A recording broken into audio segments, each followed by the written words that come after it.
mayat.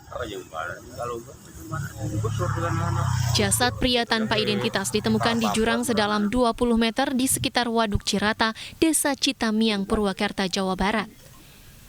Jasad pertama kali ditemukan oleh warga yang hendak memeriksa lahan garapan kebun karet.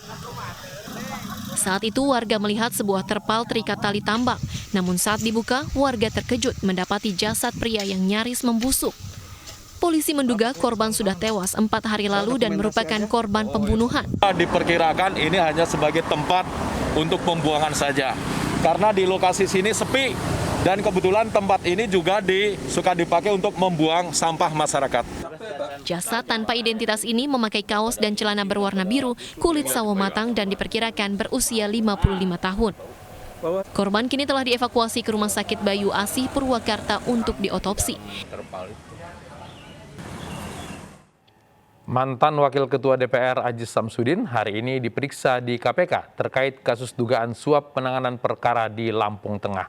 Pemeriksaan kali ini adalah yang pertama setelah Aziz ditetapkan sebagai tersangka.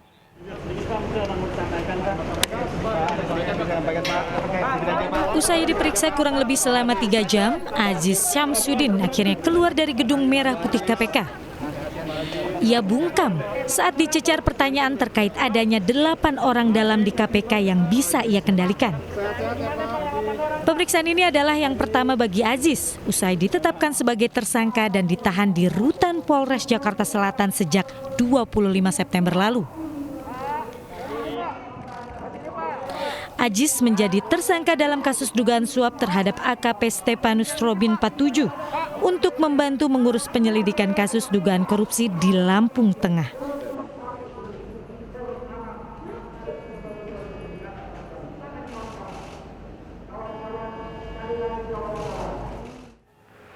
Siapa calon Panglima TNI pilihan Jokowi masih teka-teki. Lantas apa makna kunjungan Mensesnek Pratikno kepada Kasat Jenderal Andika Perkasa? Berikut laporannya. Di tengah penantian calon Panglima TNI pilihan Presiden Jokowi, Menteri Sekretaris Negara Pratikno mengunjungi Markas Besar Angkatan Darat. Dalam kunjungan ini, Pratikno disambut Kepala Staf Angkatan Darat Jenderal Andika Perkasa. Selain meninjau sejumlah fasilitas yang sedang direnovasi di Mabes Angkatan Darat, Mensesnek juga diajak Kasat untuk melihat langsung pusat kebugaran. Mensesnek pun unjuk kebolehan di hadapan Jenderal Andika.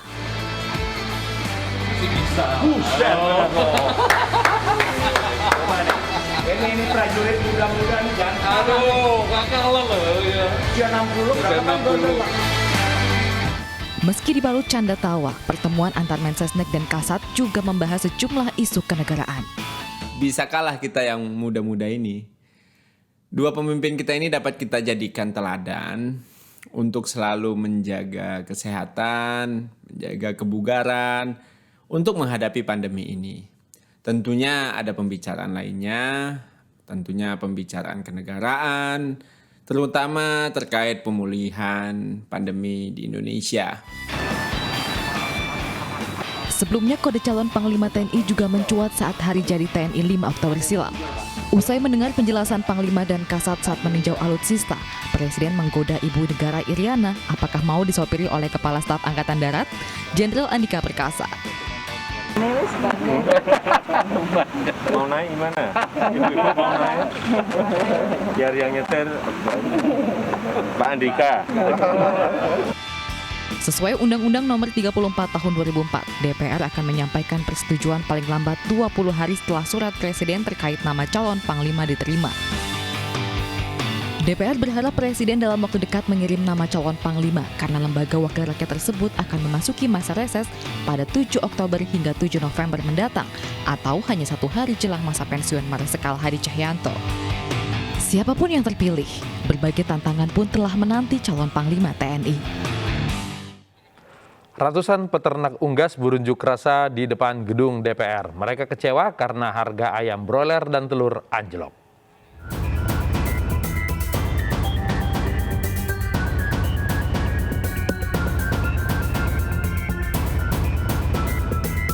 Gedung DPR kembali kedatangan demonstran.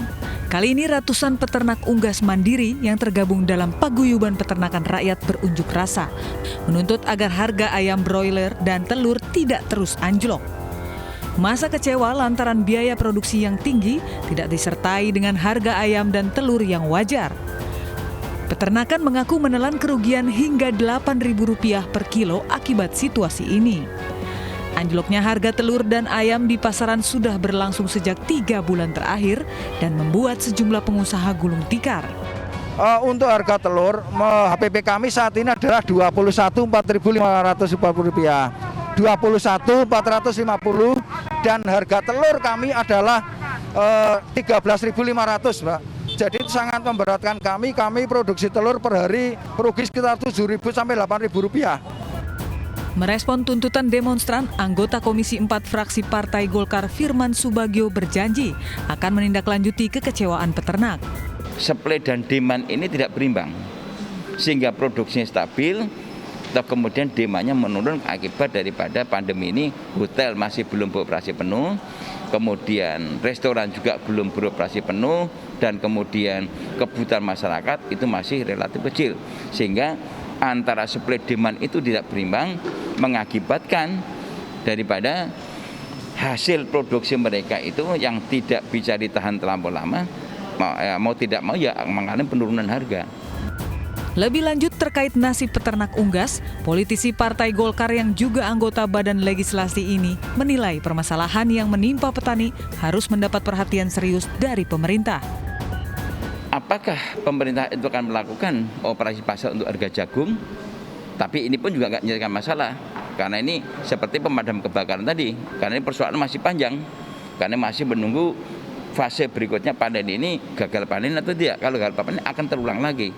Nah, oleh karena itu sekarang ini pemerintah harus memreformulasi ulang berbagai persoalan ini, mengadakan rapat bersama baik Kementerian Pertanian, Perdagangan, dan kemudian para pelaku ternak ini atau para perwakilan dari mereka itu diajak berunding bagaimana yang terbaik.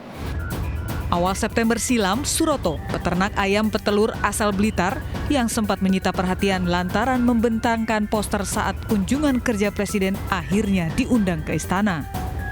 Dalam pertemuan tersebut, Suroto menjelaskan maksud saat dirinya membentangkan poster yang bertuliskan, "Pak Jokowi, bantu peternak beli jagung dengan harga wajar, telur murah." Menurut Suroto, Presiden justru terbantu dengan aksinya yang membentangkan poster. Usai pertemuan di istana, sebanyak 110 ton jagung pakan ayam bantuan Presiden datang di rumah Suroto di Desa Suruwadang, Kecamatan Kademangan, Kabupaten Blitar, Jawa Timur. Bantuan ini diantar langsung oleh tim advance Presiden Joko Widodo. Mengejar target kekebalan imunitas, kepolisian menggelar vaksinasi terapung khusus nelayan. Kami segera kembali.